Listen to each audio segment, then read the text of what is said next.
Francis മാർപ്പാപ്പയുടെ സംസ്കാര ശുശ്രൂഷകൾ നാളെ നടക്കും. ഇന്ത്യൻ സമയം ഉച്ചയ്ക്ക് 1:30-ക്കാണ് ചടങ്ങുകൾ. വത്തിക്കാനിലെ സെയിന്റ് പീറ്റേഴ്സ് ബസിലിക്കയിൽ പാപ്പയുടെ പൊതുദർശനം തുടരുകയാണ്. വിവിധ രാജ്യങ്ങളിൽ നിന്ന് നിരവധി പേരാണ് 1,00,000-ഓളം പേർ ഇതുവരെ പാപ്പയ്ക്ക് അന്തിമോപചാരം അർപ്പിക്കാനെത്തി. സംസ്കാര ചടങ്ങിൽ ഇന്ത്യയുടെ പ്രതിനിധിയായി രാഷ്ട്രപതി ദ്രൗപദി മുർമു പങ്കെടുക്കും.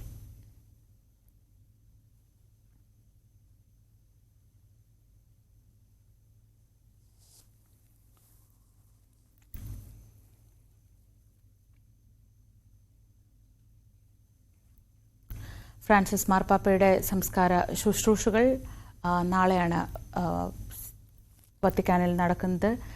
സെയിന്റ് മേരി മേജർ ബസിലിക്കയിൽ തന്റെ സംസ്കാരം നടത്തണമെന്ന് അദ്ദേഹം നേരത്തെ തന്നെ ആവശ്യപ്പെട്ടിരുന്നു. സാധാരണഗതിയിൽ മാർപ്പാപ്പമാരൊക്കെ മരിക്കുമ്പോൾ സെയിന്റ് പീറ്റേഴ്സ് ബസിലിക്കയിൽ തന്നെയാണ് ചടങ്ങുകൾ നടക്കുക. പക്ഷേ പോപ്പ് ഫ്രാൻസിസ് അത് പ്രത്യേകം പറഞ്ഞിരുന്നു. സെയിന്റ് മേരി മേജർ ബസിലിക്കയിൽ തന്റെ സംസ്കാര ചടങ്ങുകൾ നടത്തണമെന്ന്.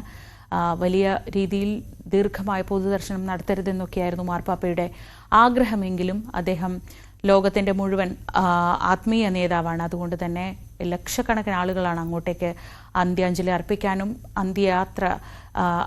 യാത്രയിൽ അഭിവാദ്യം അർപ്പിക്കാനും ഒക്കെയായി അവിടേക്ക് എത്തിച്ചേരുന്നത്. വി ആർ കാർത്തിക്, വിവരങ്ങളുമായി കാർത്തിക്. മിനിഞ്ഞാന്ന് ആരംഭിച്ച പൊതുദർശനമാണ്. ഇപ്പോഴും അങ്ങോട്ടേക്ക് ആളുകൾ ഒഴുകിയെത്തിക്കൊണ്ടിരിക്കുകയാണ്. എത്രമാത്രം ജനകീയനായിരുന്നു ഫ്രാൻസിസ് പാപ്പ? അത്രയധികം ആളുകൾ അവിടേക്ക് എത്തുന്നുണ്ട്. എങ്ങനെയൊക്കെയാണ് സംസ്കാര ചടങ്ങുകളും ഈ ദിവസത്തെ പൊതുദർശനവും ക്രമീകരിച്ചിരിക്കുന്നത്? ശ്രീജ, പ്രിയപ്പെട്ട പാപ്പയെ കാണാൻ വത്തിക്കാനിലേക്ക് ലോകത്തിന്റെ വിവിധ കോണുകളിൽ നിന്നു ജനപ്രവാഹമാണ്. കഴിഞ്ഞ 2 ദിവസമായി വത്തിക്കാന്റെ തന്നെ കണക്കുകൾ അനുസരിച്ച് ഏതാണ്ട് 1,00,000-ഓളം പേരാണ് ഇതുവരെ ഫ്രാൻസിസ് മാർപ്പാപ്പയ്ക്ക് അന്തിമോപചാരം അർപ്പിച്ചത്. നാളെ ഉച്ചയ്ക്ക് ആണ് സംസ്കാര ശുശ്രൂഷ ചടങ്ങുകൾ നടക്കുക. ഇന്ത്യൻ സമയം 1:30-ക്കും 2:00-നും ഇടയിലാകും ഈ സംസ്കാര ശുശ്രൂഷ ചടങ്ങുകൾ നടക്കുക. ഇന്ന് ഉള്ള പ്രധാനപ്പെട്ട ചടങ്ങ് ഈ കോഫിൻ അടയ്ക്കുക, അതായത് അദ്ദേഹത്തെ വഹിച്ചുകൊണ്ടുള്ള ഈ മഞ്ചം അത് മൂടുക എന്നൊരു പ്രധാന ചടങ്ങുണ്ട്.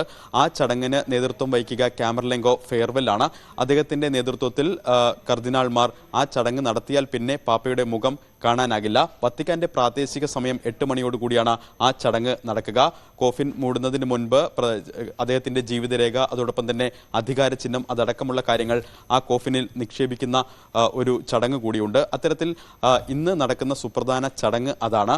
നാളെയാണ് ശുശ്രൂഷ ചടങ്ങുകൾ നടക്കുക. ലോകത്തെ വിവിധ നേതാക്കളെ ഈ ഫ്രാൻസിസ് മാർപ്പാപ്പയുടെ അന്തിമോപചാര കർമ്മങ്ങൾ അവിടെ നടക്കുമ്പോൾ അവരുടെ സാന്നിധ്യം ഉണ്ടാകും എന്നതാണ് ഏറ്റവും ശ്രദ്ധേയം. ഇന്ത്യയിൽ നിന്ന് രാഷ്ട്രപതി ദ്രൗപദി മുർമു ആണ് റോമിലേക്ക് എത്തുന്നത്.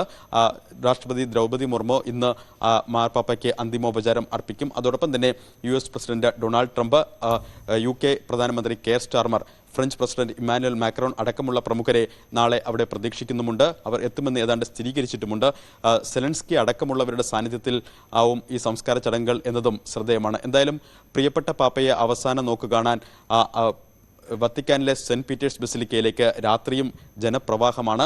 സാധാരണഗതിയിൽ രാത്രിയിൽ അവിടുത്തെ വാതിലുകൾ അടയ്ക്കുന്ന പതിവുണ്ട്. പക്ഷേ ഈ തിരക്ക് കണക്കിലെടുത്ത് വത്തിക്കാന്റെ പ്രാദേശിക സമയം പുലർച്ചെ 5:30 വരെ ഈ പൊതുദർശനം നീണ്ടു. അതിനുശേഷം 1.5 മണിക്കൂർ ഇടവേളയ്ക്ക് ശേഷം വീണ്ടും പൊതുദർശനം തുടരുകയുമാണ്.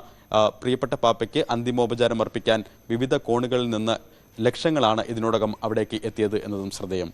ശ്രീയ, കാർത്തിക്കാണ് വിവരങ്ങൾ നൽകിയത്.